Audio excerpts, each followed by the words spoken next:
تشریف لاتے ہیں عاقف نذیر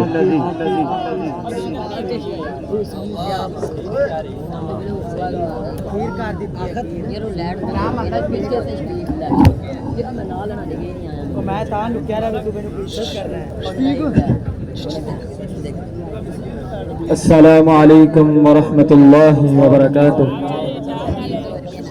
نحمده ونصلي على رسوله الكريم اما بعد فاعوذ بالله من الشيطان الرجيم بسم الله الرحمن الرحيم وَإِذْ نَجَّيْنَاكُمْ مِنْ آلِ فِرْعَوْنَ يَسُومُونَكُمْ سُوءَ الْعَذَابِ ہوئے آج اپنے زخم نپا کر کے چھوڑوں گا، لہو رو رو کے محفل کو گلستہ کر کے چھوڑوں گا، جلانا ہے مجھے ہر شمع دل کو سوزے نپا سے، تیری تاریک راتوں میں چراغاں کر کے چھوڑوں گا، پرونا ایک تسبیح میں ان بکھرے دانوں کو، جو مشکل ہے تو اس مشکل کو آسان کر کے چھوڑوں گا، دکھا دوں گا جہاں کو جو میری آنکھوں نے دیکھا ہے، تجھے بھی صورت آئینہ ہیرا کر کے چھوڑوں گا۔ میرے معزز اساتذہ اکرام اور اس گلشن کے مہکتے ہوئے پھولوں، آج مجھے جس عنوان پہ لب خندق سے چند گزارشات آپ کے گوش گزار کرنا ہے، وہ موضوع انتہائی زیادہ اہمیت کا حامل ہے، بلکہ وہ قابل غور بھی ہے اور قابل خوض بھی، جس کا اندازہ آپ اس بات سے ہی لگا سکتے ہیں کہ جب میں نے اپنے اس موضوع پر دل کی گہرائیوں سے نظر دوڑائی تو میری آنکھیں بلا تاخیر اشکوں سے لبریز ہوئی، اور جب میں نے عقل سلیم اور فہم و فراست کے ساتھ اس کے بارے میں کچھ سوچا تو میں اچانک تھرتھرانے لگا، کپکپانے لگا۔ آخر کس لیے؟ اس لیے کہ مجھے ان بڑوں، بچوں اور نوجوانوں کی قربانیاں یاد آئی، ان معصوم اور بے داغ عورتوں اور بچیوں کی عصمت دری کے واقعات یاد آئے، جنہوں نے اسلام اور رسول پاکستان کی خاطر اپنی جانوں کے نذرانے دیے۔ پھر مجھے اچانک ایک آواز سنائی دیتی ہے ان شہیدوں کی کہ ایک غم انگیز اور دردناک آواز تھی کہ اے مسلمانان پاکستان، کہ تم نے ہمارے لہو کی قیمت چکا دی، کہ جس مقصد کے لیے ہم نے قربانیاں دی تھی وہ تم نے پورا کر دیا۔ اگر تو جواب ہاں میں ہے تو پھر تمہیں مبارک ہو، اگر جواب نہ میں ہے تو کل قیامت کا ہولناک دن ہوگا، تمہارا گریبان ہوگا، ہمارا ہاتھ ہوگا، پھر تمہیں اللہ رب العزت کے حضور جواب دہ ہونا ہوگا۔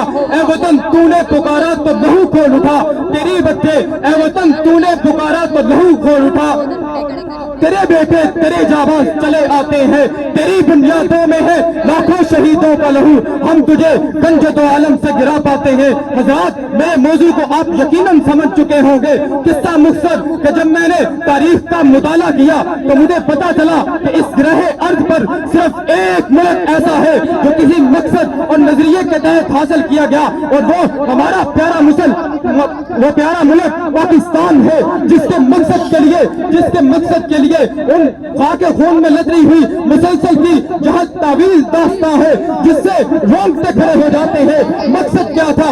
مقصد یہ تھا جہاں اسلام کا فرمان ہو جاری، مکمل طور پر اس ملک میں قرآن ہو جاری۔ حضرات، خواب پاکستان کی تعبیر میں رنگ بھرنے کے لیے ان جانسان مسلمانوں نے اپنی جانوں کا نذرانہ دیا، اپنا لہو دیا، وہ گھروں سے بے گھر ہوئے، ماں نے اپنے راج دلارے آنکھوں کے تارے نظر کیے، ہزاروں عظمتوں کا نذرانہ دیا، ان درندہ صرف بیڑیوں کی پیاس اپنے خون سے بجھائی۔ ان تمام تر قربانیوں کا مقصد کیا تھا؟ رسول پاکستان کا مقصد کیا تھا؟ مقصد تھا اسلام۔ دلیل کے طور پر اس وقت کا نعرہ کہ پاکستان کا مطلب تھا لا الہ الا اللہ کافی ہے، یہ کیا تھا؟ کس لیے تھا؟ مدعا کیا؟ ماجرا کیا تھا؟ مجھے معلوم ہے یہ جزے حرف لا الہ کیا تھا۔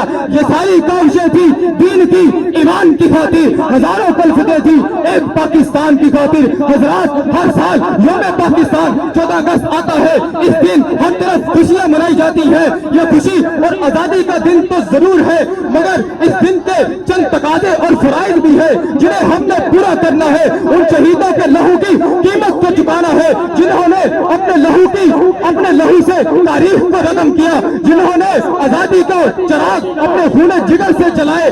سوال یہ ہے کہ ہم کس صورت میں ان کے لہو کی قیمت کو جھکا سکتے ہیں تو وہ ایک ہی صورت ہے کہ اس عرض شہداء میں اسلام کو نافذ کیا جائے، پھر ہم آزادی سے بچ سکتے ہیں۔ گزارا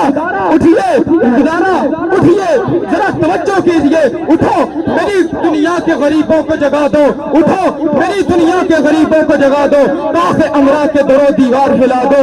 آخر میں عاجزانہ دعا ہے، یا رب دل مسلم کو وہ زندہ تمنا دے، یا رب دل مسلم کو وہ زندہ تمنا دے، جو قلب کو گرما دے، جو روح کو تڑپا دے، جو قلب کو گرما دے، جو روح کو تڑپا دے۔ وما توفیقی الا باللہ۔ السلام علیکم۔